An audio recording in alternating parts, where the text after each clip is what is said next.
Welcome to Drive the Daf. Clear, structured explanation of the daily Daf in 20 minutes. You can even follow in the car. Shabbos Daf Kuf Mem Tes is the complete Gemara's analysis of a Mishnah which ended Daf Kuf Mem Ches. The Mishnah discussed two basic areas of halacha, one of which is reading lists on Shabbos or Yom Tov, when we said you're not allowed to. The Mishnah didn't explain why, and the other one was making raffles, drawing lots, which we also said was a problem. The Gemara is going to explain these two things, and then the Gemara will launch into an Agadah about somebody who causes punishment to somebody else, and some lengthy interpretations of Psukim about Nebuchadnezzar and his kingdom. So first of all, the Gemara discusses the issue of reading lists on Shabbos, and the Gemara wants to know why. What's the problem with reading lists on Shabbos? Why can't you read them? The Gemara is going to offer two answers, and the Gemara is going to try to figure out what is the case which these two explanations differ on halachically. Where do you find a nafgamina, a case which comes out a different halacha based on the reason? The Gemara is going to try a few different options, and then cycle back around to its original option and stick with that. So first of all, the Gemara says, what are the two reasons? Rav Bibi says you can't read a list because you may come to cross some things off the list. If you realize you don't have enough food and you have to take some people off the guests' lists, you may cross it out so that your messenger should not invite them. Therefore, don't read the list in the first place. And Abaye says the reason is because if you were allowed to read lists, you're going to end up reading secular contracts, shitrei hadiotos, which are all kinds of business-related documents. We don't want you to read those. That's forbidden to read. That's not Shabbosdik, and therefore we don't want you to read any type of list because you'll end up reading those contracts as well. So the Gemara says, now what's the practical case of where there's a difference between them? So the Gemara tries a few options. First option, the Gemara says, is if the list is written high up on the wall so that you can't reach it to erase it or cross anything out. So according to the Manyama, that the issue is crossing out. There is no problem there. You're allowed to read those lists. According to the one that says that you may end up reading Shtar Yadyotais, so you could still end up reading Shariatis, we allow you to read those lists. So the Gemara says two problems with this theory. First of all, we expect that each of these opinions also holds of the other opinion. So the one who says it's not a problem because you're not going to erase, should also be concerned that you may end up reading Shitari Adyetes. Furthermore, it's not correct to say that just because something is high up, we don't have Xer against it. We have a rule that even if something is very high up and the reason that we made Xer doesn't apply, still we don't make differentiations between height. We have a loy plug. And we see that from a statement of Rabbah, who was referring to the halacha that you're not allowed to read to the light of a lamp, so that you shouldn't absentmindedly tilt the lamp so that it draws oil better, which would be an Isser of Mavir. And Rabbah says that this halacha you're not allowed to read to the light of a lamp is even if the light is high up, even if it's 2 floors high, even if it is a few stick lengths high, even if it is 10 houses stacked on the top of each other high, it doesn't matter. Still, we don't make a differentiation between height. So therefore, here also we should not make a differentiation between height. So Gemara flips, and Gemara says the opposite explanation, the Gemara says no. So the cases where it's written on the wall, and even if it's low. And it's the other way around. According to the one that says you may erase, so you still may erase from the wall. According to the one who says that you may end up reading from secular shitrei hadyetes, you will not get confused between reading off a wall and reading from a paper. And therefore, you do not have to worry about it. So the Gemara has a problem with this. Gemara says, but what do you mean? According to the opinion that says that the only issue, according to the opinion that was concerned about reading from Shetrei Hadyetes, you should also be concerned you may come to erase. How could he ignore that? So Gemara says, okay, we'll try a third approach, and that's if it is written on a board, but it's not that it's written in ink on the board, it's engraved in the board, and therefore you couldn't possibly erase it. So according to the man that you may erase, there is no issue, it's not erasable. According to the one that you may read Shitari Adyetes, so it is confusable with Shitari Adyetes.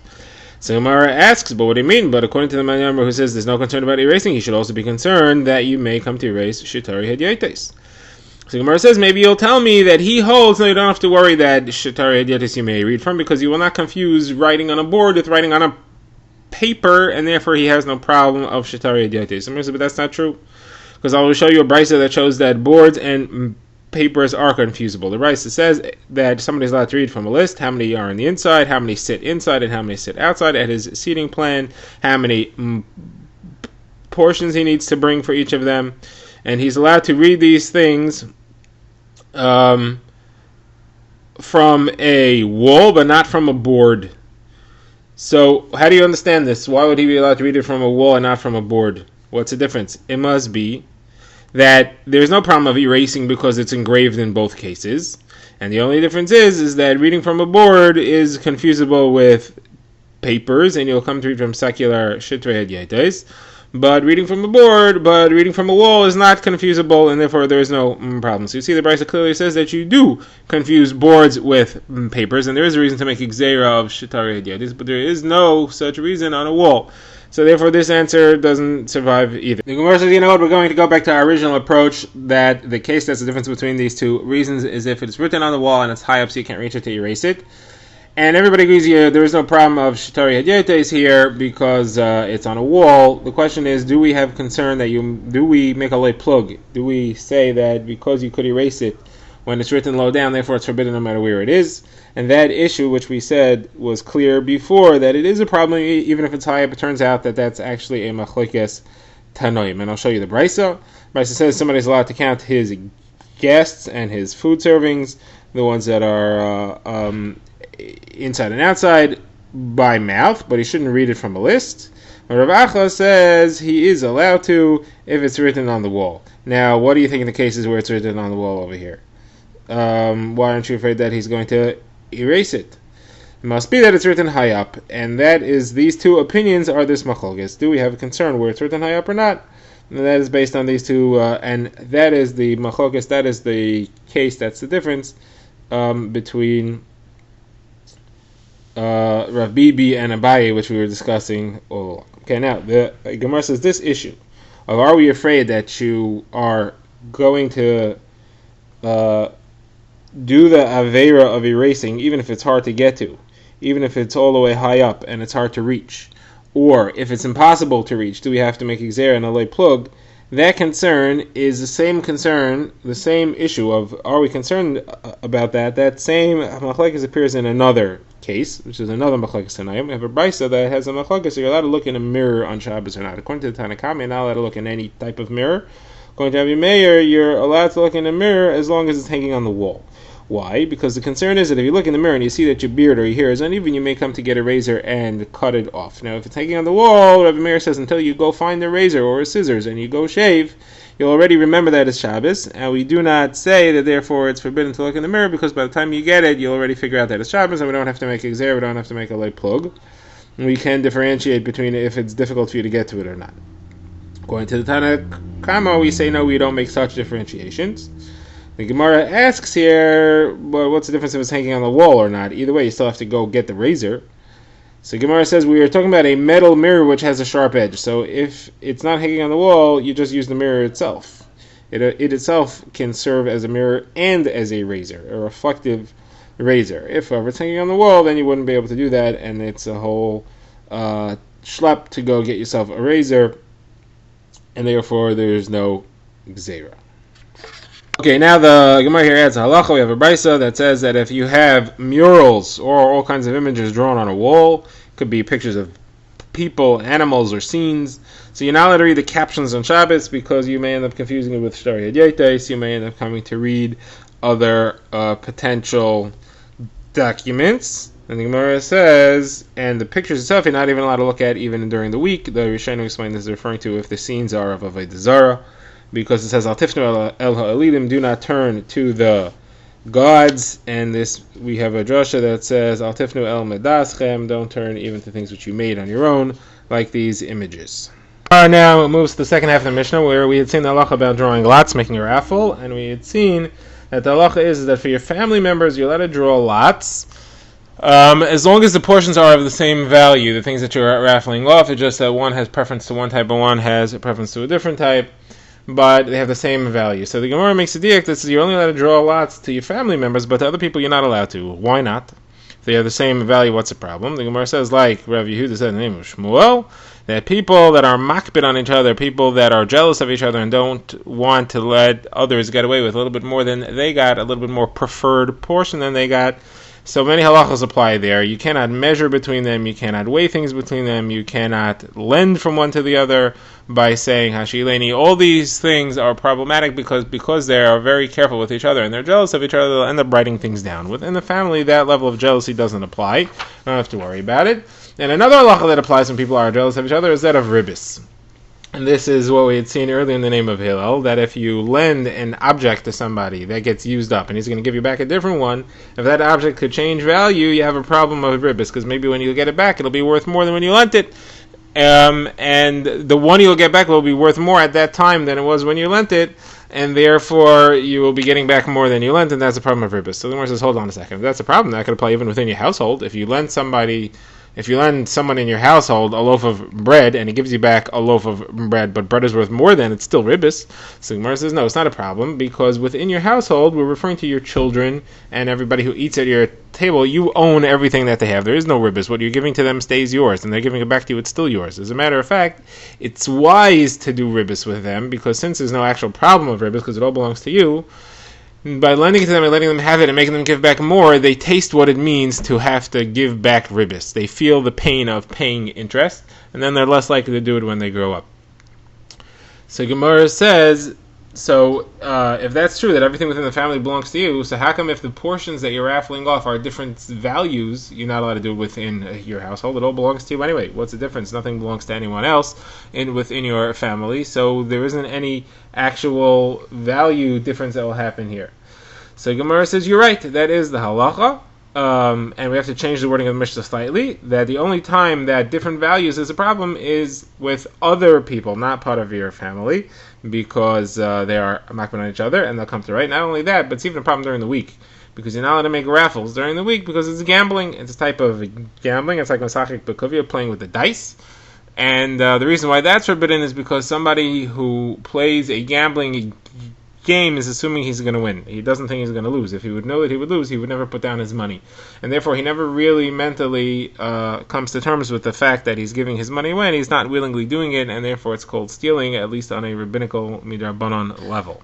Gemara now refers to the last line in the Mishnah that said that Kohanim are allowed to draw lots over kachim, but not over manos, not over portions. The Gemara says, what does that mean? The Gemara says, manos refers to portions of karbanos that were brought during the week, may not be drawn lots over them on Yom Tov. So the Gemara says, of course not. If it's for the week, why would I think you're allowed to do it on Yom Tov? So the Gemara says, because we have a pasuk that says that Kohanim fight a lot, and therefore we may think that in order to keep peace between them, you should be allowed to draw lots even in a situation like that. It comes to teach me that it's not. Okay, now the Gemara launches into an agadata of Rav Yaakov, the son of the daughter of Yaakov. He's the one who answered the question before, so he starts this next discussion, and he says that anybody who causes his friend to be punished is not allowed into HaKadosh Baruch Hu's mechitzos, within Hashem's area. And the Gemara tries to find the source for this, and we end up with a number of psukim discussing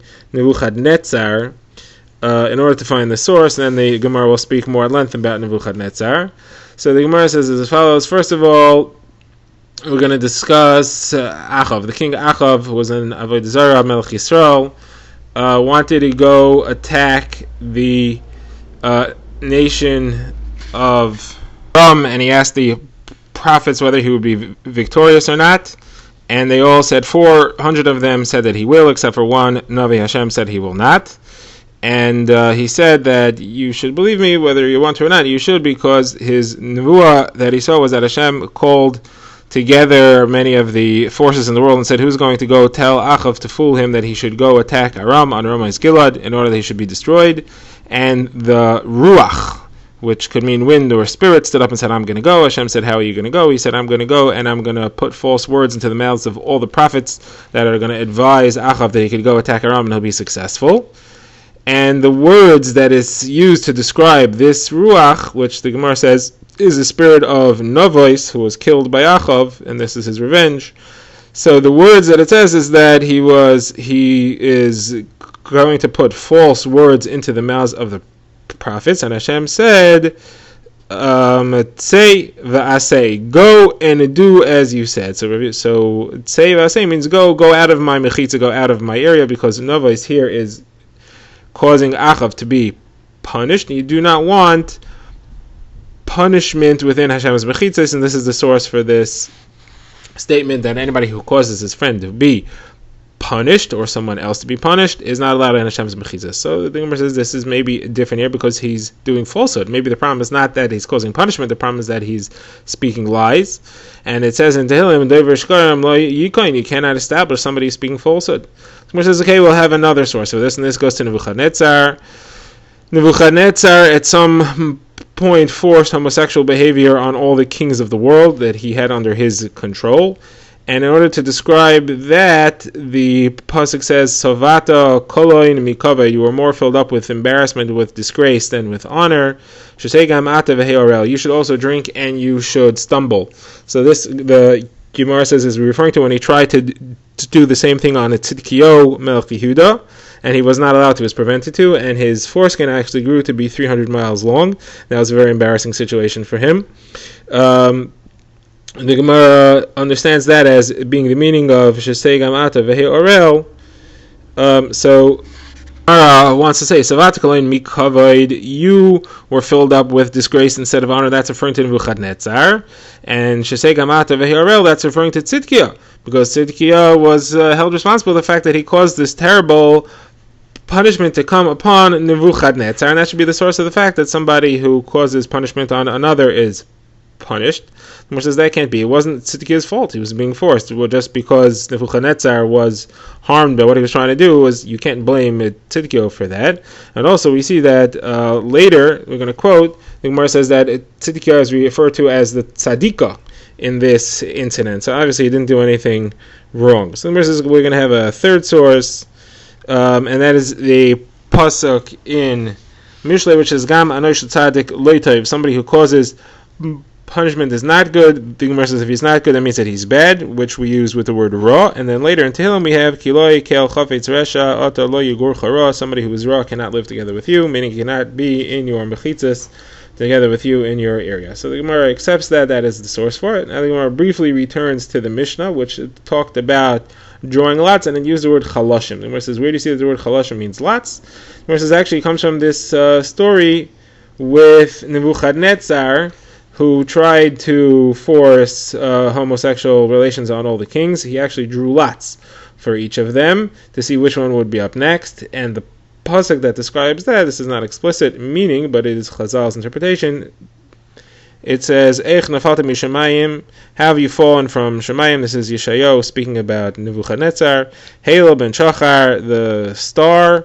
Negdat al aretz choilish al hagayim. You're choilish al hagayim. Simple pshat means you're weak like the Goyim. The Gemara says it means you drew lots upon the nations to see which of the kings would be subject to this treatment next. Now the Gemara goes through a number of psukim in that statement of Yeshayahu. Yeshayahu is at length saying nevuah on Nebuchadnezzar, and besides for saying that, he also says Rabbi Bar Rav Huna, this is what he used to do, and it also says further, Kol Malchei Goyim Kulam, all the nations of the world, Shachlu b'chaved ish b'veisa, each one slept in honor in his own house. That was after Nebuchadnezzar will be destroyed, and that's because his activities were ceased. Rav Yochanan says all the days that he was around Nebuchadnezzar, there was no laughter in the world, like it says after he is destroyed, or the Nebuah predicts he will be destroyed. It says Nachal Shakta Kol Haaretz Patzchavina, the entire world rested and burst out in laughter or glad song, and you see that didn't happen while he was still around. Then the Gemara says further, you're not allowed to stand in the house of Nebuchadnezzar, like it says Zuseir Miraktu Sham. The goats are dancing there. That refers to demons, not goats, and because Hashem said that the goats should be dancing there, you can't walk in there, because if you go in there, you will force the demons to leave. They can't be there together with you, and Hashem wants them to be there. Okay, now the Gemara describes what happened with Nebuchadnezzar with the Arla. The Gemara says it became so long that it surrounded all the kings who were seated in a circle discussing matters of great world importance. The source that is 300 is from the word Vehe Orel. Orel is Gematria 300. That's how we know it was 300 miles long. Okay, now saying more about Nebuchadnezzar. When he went down to Gehenna, finally all the people who were actually in Gehenna before that got nervous. They said, oh no, this king is coming to do his homosexual behavior with us again, or he's coming to rule upon us. The Gemara learns this out from another statement in Yeshayahu's Nevuah, the same Nevuah, where he says, Kulam Yanu v'yamru, they all answer and say, Elacha gamata chuleisa, you're also coming to rule over us, or to draw lots over us for the same activity. Kamainu aleinu nimshalta, you're coming to rule over us, and they were all afraid. So a voice came out of Shemayim and said, don't worry about it. Mimina amtiradav v'hishkava sarelim. You think that you're going to be better off, you, Nebuchadnezzar, I think you're going to be better off than everybody else who's here in Gehenna. It's not going to be so. Eich shavas noiges shavas madheva. We've destroyed the destroyer and he who has a kingdom of gold. What is madheva, gold? So Rabbi Yehuda says it means shavsa umazu sha'amra medaid v'havei. Shavas madheva is shavas umazu sha'amra medaid v'havei. It's a destruction of this nation that has said measure out and bring, meaning Nebuchadnezzar, who was making everybody pay him taxes. Some say it's not medaid v'havei, it's ma'oid havi, meaning bring a lot of taxes without any specific measure.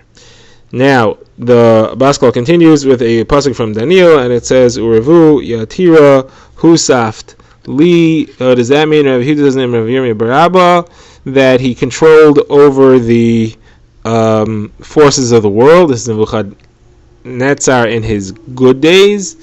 And he explains that it means what he was able to do is to ride on a lion by tying a snake around the lion's neck to form reins.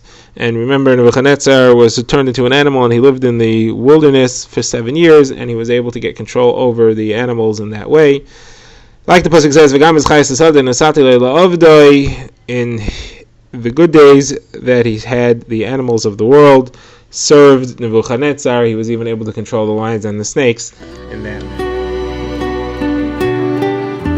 Drive the Daf is a project of the Grand Woodlands Shul and is presented by Rabbi Yitzchak Landa. Find us on YouTube or subscribe to daily emails by emailing drivethedaf@gmail.com.